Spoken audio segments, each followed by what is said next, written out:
오늘 말씀 제목은 일입니다. 일. 제가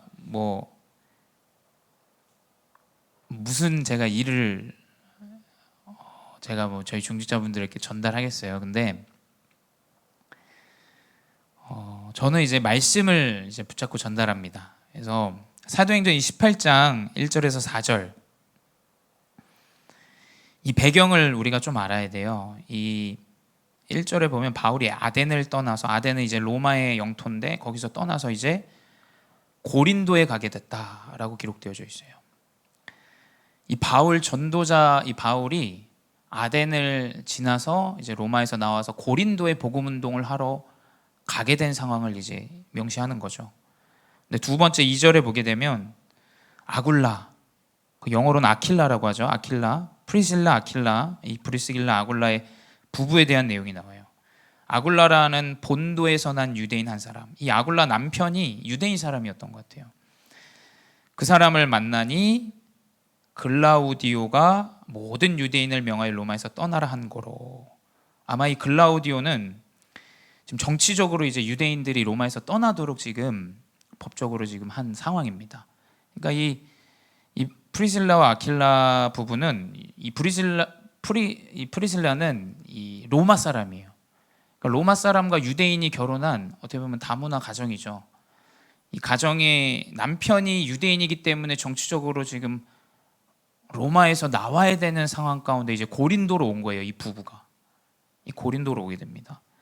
거기서 이제 바울이 그들에게 가매라고 지금 적혀져 있어요.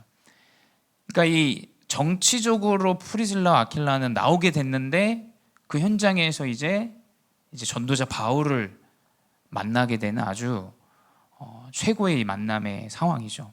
그리고 3절에 생업을 갖춤으로 함께 살며 이르라니 그 생업은 천막을 만드는 것이라. 여기에 기록된 것은 이제 먹고 사는 일에 대한 얘기가 나와요.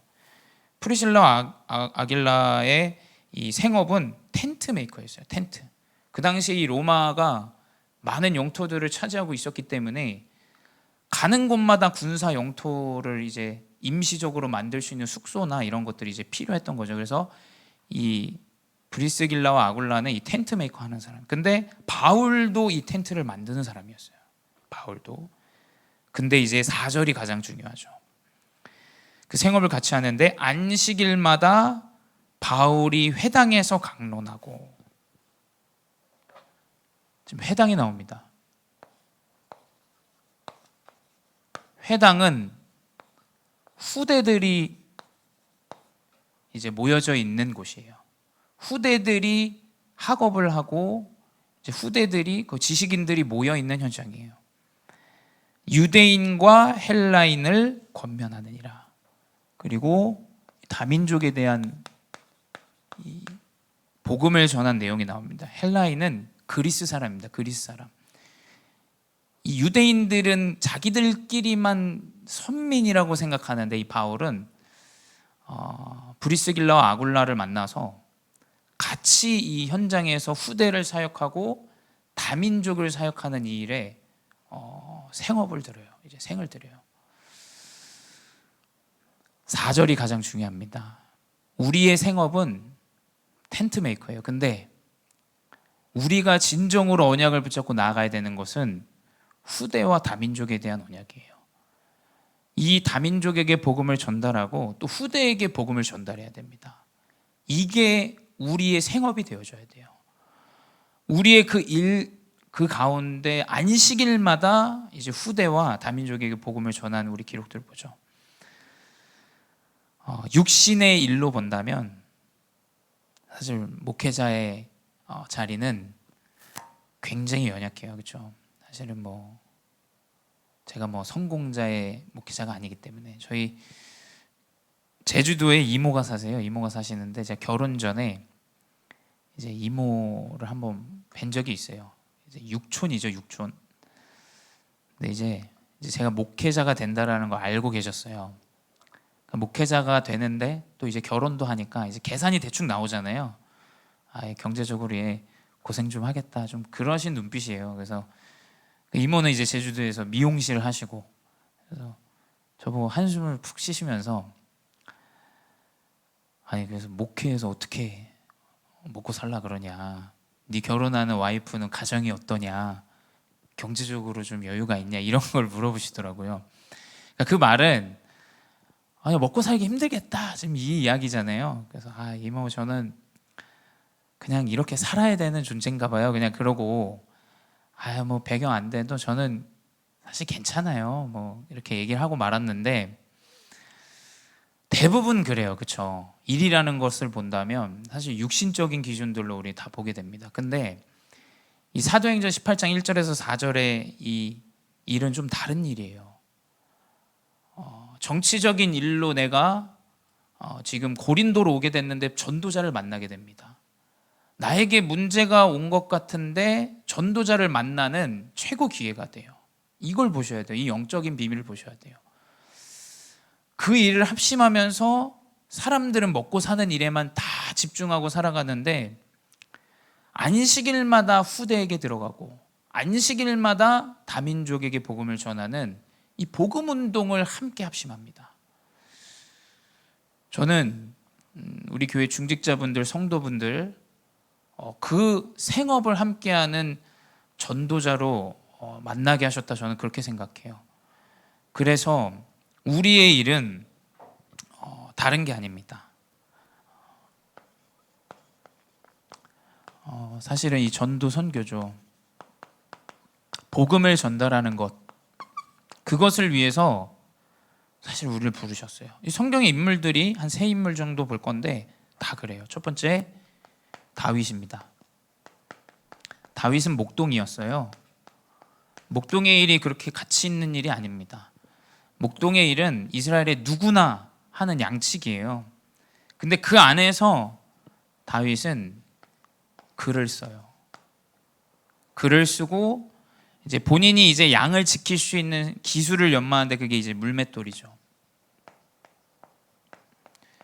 이제 그 돌을 던져서 이제 이 양을 지킬 수 있는 기술을 스스로 연마해요. 그리고 이 아시다시피 시편의 많은 부분을 이 다윗이 작성을 했어요. 목동은 가치 없는 일입니다. 근데 그 작은 일을 통해서 골리앗을 넘어뜨려요. 골리앗을 넘어뜨리는데 사람들은 육신적인 일로 보겠죠. 근데 이 다윗은 하나님의 영에 이미 감동이 된 자예요. 그래서 하나님이 선지자 누굽니까? 대제사장이 사무엘을 통해서 이제 안수받게 하고 이제 왕이 될 것을 미리 앞서서 가지고 본인의 스킬들을 이제 노력이 아니라 당연히 해야 될 일들을 하는 거예요. 두 번째 누구냐? 요셉이에요. 요셉은 노예였습니다. 그리고 범죄자죠. 노예로 끌려갔고 감옥에 끌려갔어요. 근데 그 안에서 하나님은 요셉이 경제와 정치를 배우게 하세요. 이 보디발의 집에서 이 모든 집안의 예산과 경제와 모든 것들을 다 다스리게 하나님이 준비시키시죠. 노예인데. 그리고 감옥에 갔을 때는 정치인이 수용되는 그 감옥에서 장관들을 만나요. 아마 많은 흐름들을 이제 듣게 되죠. 여기서 알 수 있는 것은 저는 그래요. 가장 가치 없지만 하나님은 전도와 선교를 위해서 준비시키세요. 전도와 선교를. 그래서 요셉이 때가 됐을 때 30세가 될 때 이제 바로왕 앞에 서게 됩니다. 세 번째, 이제 오늘 본문에서 나온 브리스길라 이제 아굴라라는 이 부부죠.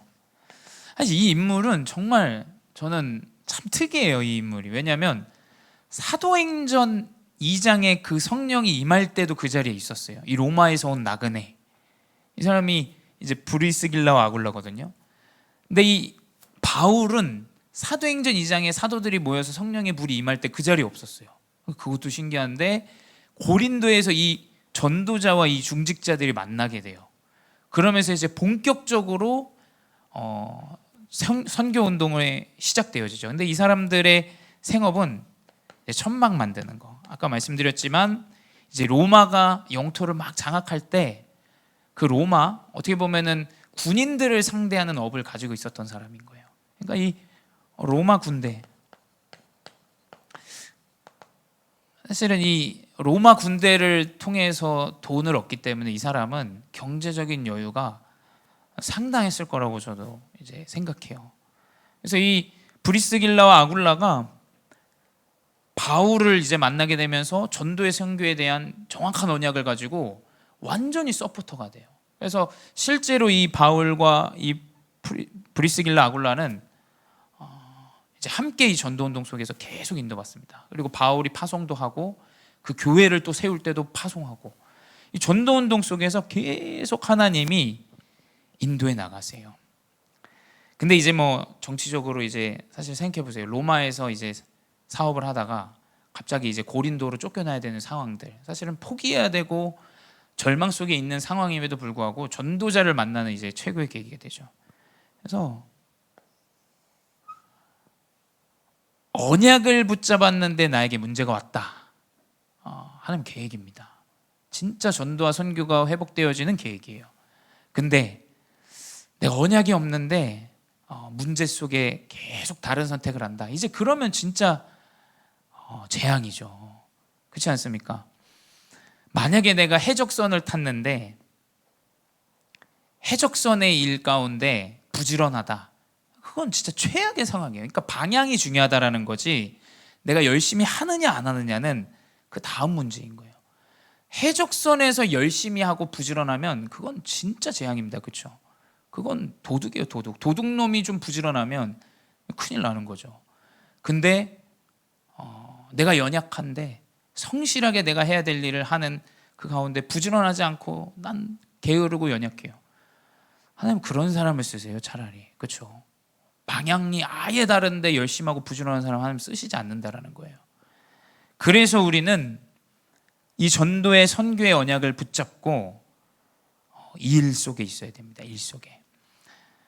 저는 육신적인 사업, 일, 저는 그걸 몰라요. 저한테 물어보시면 안 됩니다. 언약을 붙잡으셔야 돼요. 언약을. 첫 번째 뭐냐?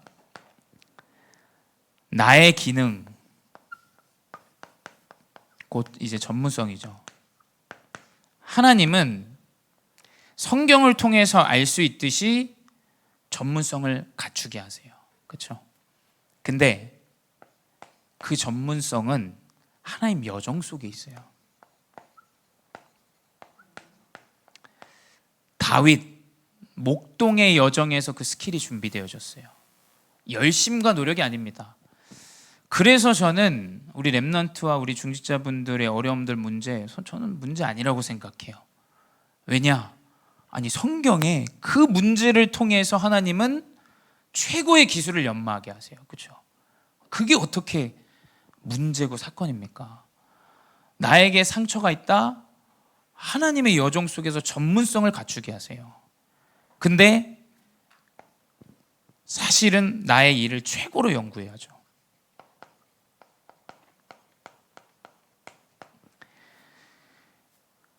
두 번째, 그 하나님의 여정 속에 있는 그 전문성 가운데 우리의 전문화는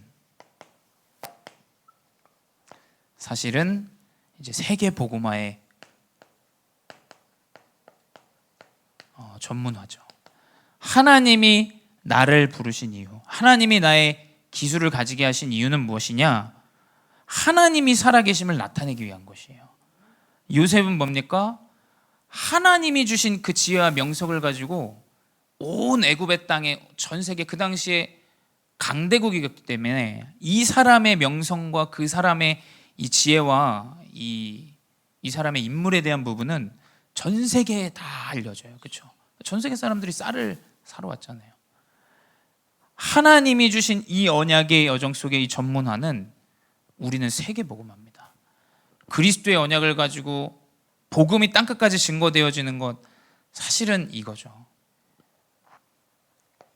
이거는 이제 사실은 텍스트로 제가 받은 거고, 이제 저의 인생 가운데 하나님이 나의 기능과 나의 전문성은 무엇이냐? 하나님의 이유를 찾아야 돼요. 근데 우리는 이 시간이라는 것이 있죠. 과거, 현재, 이제 미래가 있습니다. 저는 목회자의 가정에 살았어요. 목회자의 가정에 살았기 때문에 찢어지게 가난했습니다. 사실은 제가 경영을 한 이유도 사실은 돈을 많이 벌고 싶다라는 생각, 또 그래서 저는 항상 이제 저희 목사님의 위에 형님이신데 그 가정과 가문, 그 인물을 굉장히 부러워하고 굉장히 좀 많이 여러 가지 여쭤보기도 하고 막 그랬었어요. 어릴 때부터 굉장히 가난했어요.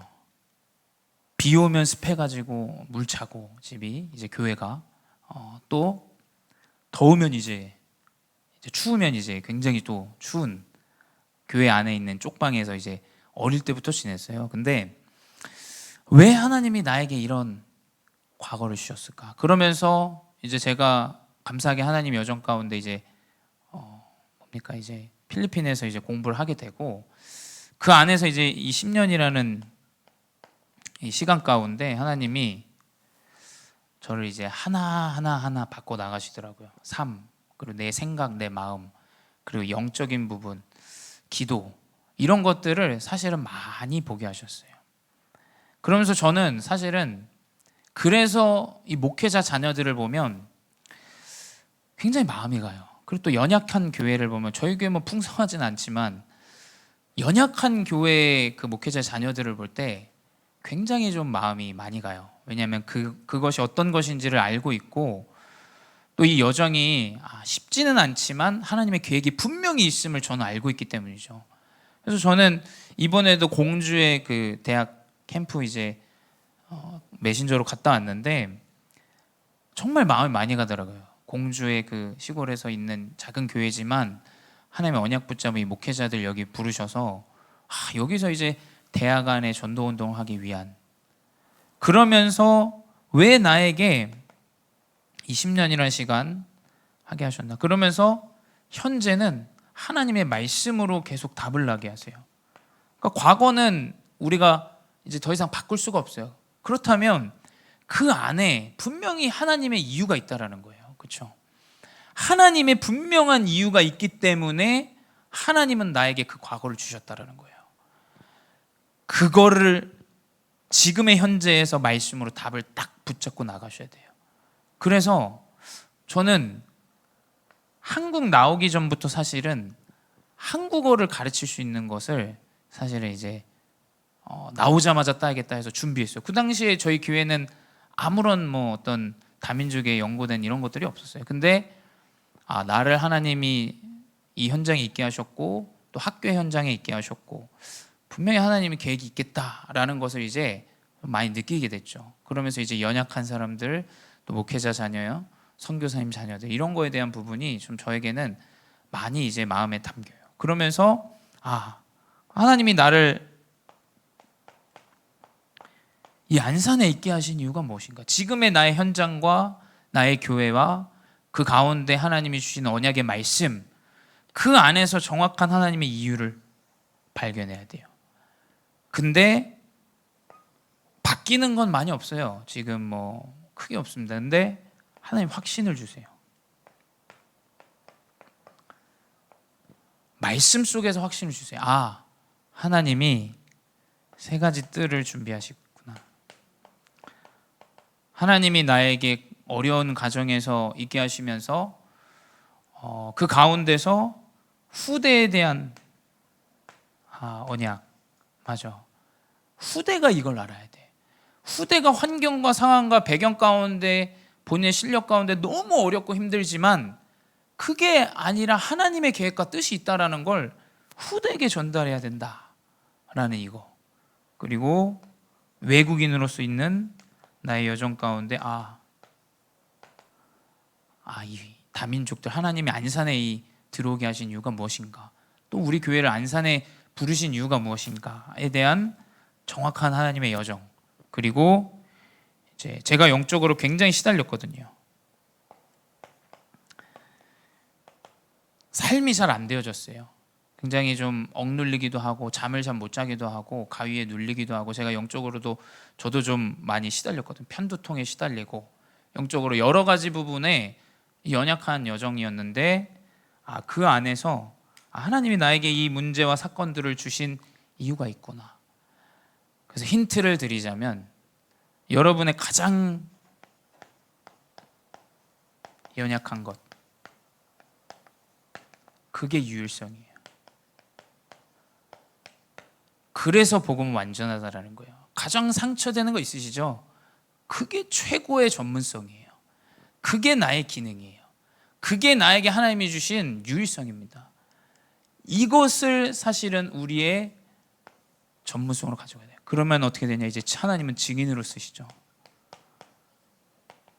하나님이 그 문제를 주신 이유는 무엇이냐? 증인으로 쓰시기 위해서 우리를 그 문제 속에 있게 하신 거예요. 그게 우리의 전문성입니다. 그게 저의 기능이에요. PK를 만난다, 목회자를 만난다, 저는 제 기능이에요. 다민족을 만난다, 저는 제 기능이에요. 그래서 사실은 이 부분도 저에게는 이제 이 다민족에게 도움을 줄 수 있는 이 비자적인 부분을 계속 사실은 제 시간이 날 때마다 이제 보고 확인하고 다민족이 비자 관련된 부분들을 계속 이제 확인해요. 왜냐하면은 다민족 분들이 이제 비자적인 부분들이 굉장히 어려워요. 하나님이 그냥 다민족 좋아하니까 제가 좋아하는 그 속에서 이제 준비하게 하시더라고요. 그래서 다민족 만나서 이제 비자 얘기하고 뭐 이런 부분들 얘기하면은 이제 좀 마음 문이 많이 열리죠. 그래서 저는 가장 나의 전문성과 나의 기능은 연약함 속에 있다. 그래서 연약함이 아니에요. 최고의 유일성이고 최고의 기능이다. 그 가운데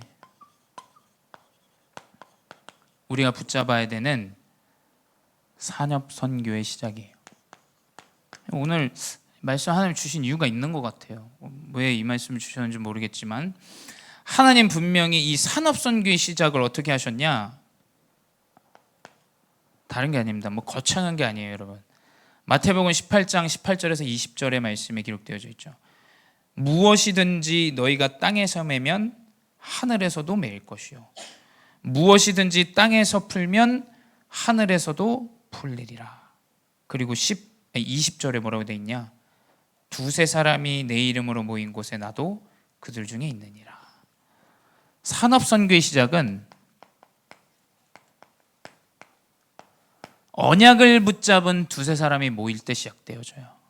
이제 마태복음 18장 18절에서 20절이에요. 다른 것이 아닙니다. 진짜 우리가 언약을 붙잡고 이 땅에서 풀면 하늘에서도 풀리고 땅에서 매면 하늘에서도 매인다. 이 언약을 붙잡으셔야 돼요. 두세 사람이 언약을 붙잡고 모일 때 하나님도 그들과 함께 하신다. 그 제자가 누굽니까? 그 증인이 이제 마가다락방 제자니에요.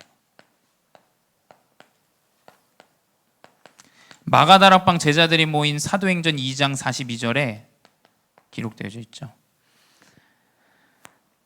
그들이 사도의 가르침을 받아 서로 교제하고 떡을 떼며 오로지 기도하기를 힘쓰니라. 다른 게 한 거 아닙니다. 오로지 기도에 힘썼어요. 자꾸 사람들은 영적인 일을 굉장히 가치없이 여겨요. 기도, 하나님께 드리는 예배, 내가 그 젊은 목사한테 가서 말씀 뭘 들어? 육신적으로 볼 땐 맞아요. 저도 그것 때문에 죄송하고 미안할 때가 너무 많아요. 제가 많은 경험이 뭐 저희 중직자분들보다 있겠어요. 제가 뭐 이 주제로 메시지를 뭐 제가 어떤 사업에 어드바이스를 할 수 있겠습니까? 근데 그게 아니죠. 계속 기도돼요. 사도행전 1장 14절에 여자의 아우들 형제 오로지 기도에 힘쓰더라. 사도행전 2장 42절에 오로지 기도에 힘쓰더라. 사도의 가르침을 따라. 이 언약을 붙잡으셔야 돼요. 근데 사도행전 2장 42절 후반절 계속 보게 되면 뭐라고 나오냐? 예산이 차고 넘치는 게 나와요.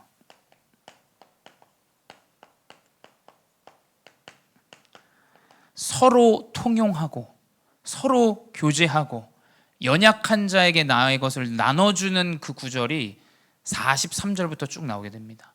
그러니까 이 마가 다락방에 성령의 불이 임해서 15나라 사람들이 모이고 언약을 붙잡고 인도받는데 하나님이 예산을 차고 넘쳐서 모든 땅은 기근이 임하는데 그 마가 다락방에 임한 모든 제자들에게는 예산이 차고 넘치는 응답을 주세요. 연약한 사람에게 내 것을 나눠주기도 하고 그런 지금 이 교회에 대한 부분이 나오죠. 그래서 뭐냐? 이 마가 다락방의 제자는 한 명도 소외되는 자 없게 했어요.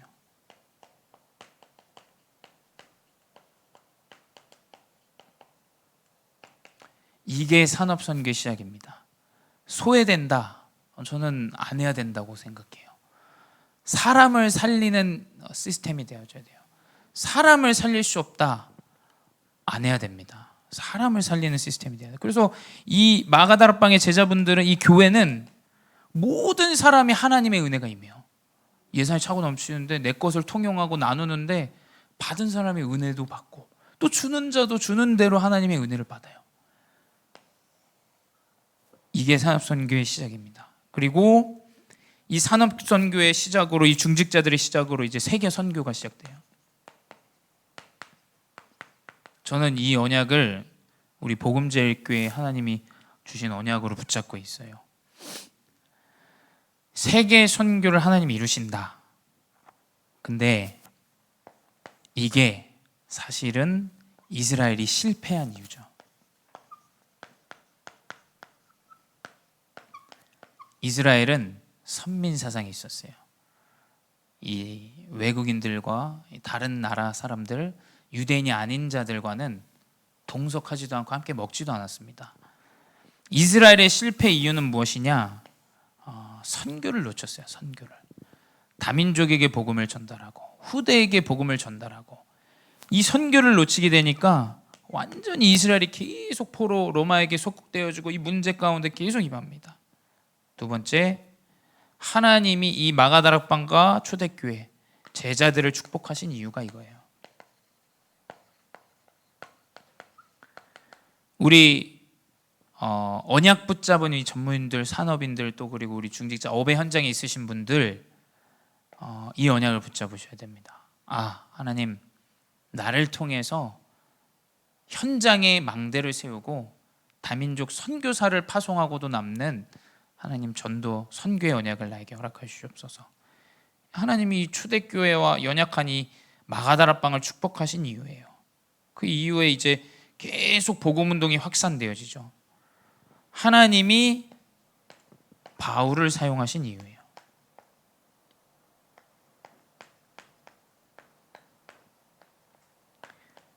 최고의 핍박자였어요. 예수 믿는 자들을 죽이는 자였어요.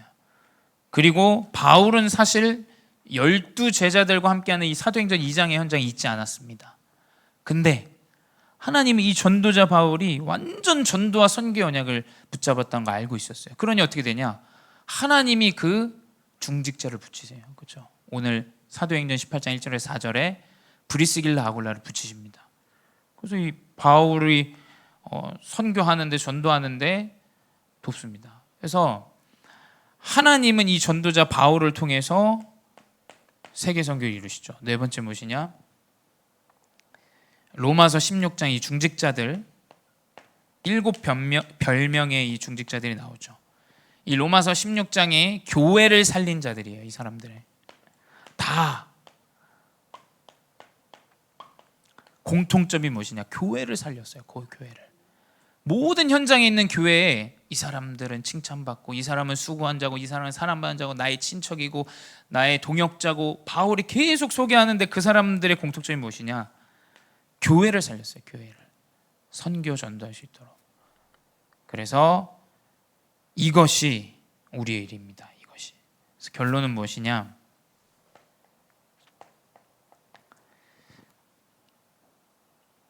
결론은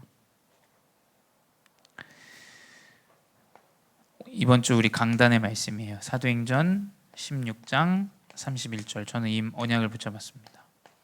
주 예수를 믿으라 그리하면 너와 내 집이 구원을 받으리라. 교회를 데려오는 게 구원이 아니에요. 그렇죠? 믿어야 됩니다. 예수 그리스도를 믿어야 돼요. 우리가 가정을 치유할 수 있는 것은 믿음이에요. 근데 믿음은 굉장히 좀 영적인 것이에요. 그렇죠? 내가 열심히 이 사람을 설득해서 뭐 해서 이렇게 한다 그래서 이 믿음이 들어갈 수도 있지만 들어가지 않을 수도 있어요. 하나님이 나의 산업을 치유할 수 있는 것은 그리스도를 믿는 것밖에 없어요. 나에게 이 현장과 이 지금 상황과 일들과 문제와 사건과 많은 어려움들 하나님 주신 이유가 뭡니까? 주 예수를 믿는 것밖에는 가정과 산업을 치유할 수 있는 방법이 없습니다. 우리의 인생을 치유할 수 있는 것은 그리스도밖에 없어요. 만약에 저에게 방법을 물으신다면 저는 방법이 없어요. 왜냐하면 저는 언제 태어났다 그런 born again 뭐 있죠. 내가 구원받은 게 언제다. 저는 그걸 알지 못해요. 뭐 사실 저는 그런 무뎌서 그런지도 모르겠지만 내가 언제 하나님의 자녀로 구원받았다. 저는 뭐 그런 거 잘 모르겠습니다. 그냥 내가 여정 속에서 문제 오면 문제 가운데 막 휩쓸려서 실수하기도 하고 넘어지기도 하고 틀린 선택을 하기도 했는데 근데 그 여정 따라 그냥 가다 보니까 하나님이 인도하시더라고요. 그래서 사실은 그래서 은혜예요. 그래서 만약에 내가 머리를 돌려서 이렇게 해가지고 이렇게 하면 내가 이렇게 되겠다 라고 만약에 내가 선택해서 됐다면 굉장히 자만하겠죠. 굉장히 이제 내 이야기 하겠죠. 근데 그렇게 하나님이 은혜를 주시지 않더라고요. 인생을 어떻게 치유하시냐? 넘어져도 쓰러져도 근데 확실한 건 그 안에서 언약을 붙잡고 그리스도라는 것 항상 그 자리에는 있었던 것 같아요. 제가 그 자리에 있는데 생각이 바뀌고 마음이 바뀌고 그러니까 내 인생이 바뀌고 내 인생에 대한 선택이 이제 바뀌게 되더라고요. 그래서 내가 전도자의 여정을 가야겠구나. 그래서 저는 어제 이제 막 대학생들 만나는데 목사님은 뭐 목회자 된 거 후회하신 적이 없어요? 물어보더라고요. 근데 저는 이상해요. 진짜 은혜요. 제가 선택하고 나서에 대한 후회는 없어요. 그 여전까지의 많은 고민과 어려움들은 많았어요. 내가 이게 진짜 맞나? 이게 틀린 거 아닐까? 이거에 대한 생각이 너무 많았어요. 근데 그 선택 이후에는 하나님이 나를 목회자로 부르셨구나. 내가 생을 살아가는데 하나님 목회자로 나를 부르셨다는 이거에 대한 생각은 변치 않더라고요. 바뀌지 않더라고요. 그래서 우리가 가정을 치유하고 산업과 인생을 치유하는 것은 그리스도 언약을 붙잡고 전도와 선교의 여정 속에 있는 것입니다. 그래서 그것이 우리 브리스길라 아굴라와 같이 우리의 생업이 되시기 바랍니다. 그래서 나를 통하여 한 영혼이 돌아온다.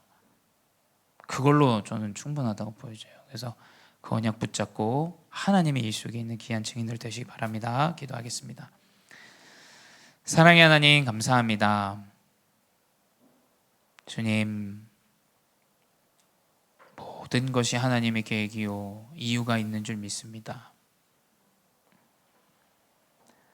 여정 가운데 나를 부르신 이유, 문제 가운데 나를 부르신 이유, 어쩌면 바울과 이 브리스길라 아굴라와의 만남과 같이 나의 전도와 선교 생업을 다하는 참된 여정으로 인도하시는 여정인 줄 믿사오니 주님, 두세 사람이 합심하여 이 언약을 붙잡고 시작하게 하여 주시옵소서. 하나님, 그곳에 함께 하시고 언약을 이루실 줄 믿사오니 누가 왔는지 나의 마음이 어떠한지가 중요한 것이 아닌 그리스도가 선포되어지는 그 자리에 내가 있게 하여 주시옵소서. 그리스도의 언약을 붙잡는 참된 증인의 여정 속에 있게 하여 주시옵소서. 그리스도의 복음을 땅끝까지 증거하는 전도와 선교의 여정 속에 있게 하여 주시옵소서. 지금도 살아계신 주 예수 그리스도의 이름으로 기도드렸사옵나이다. 아멘.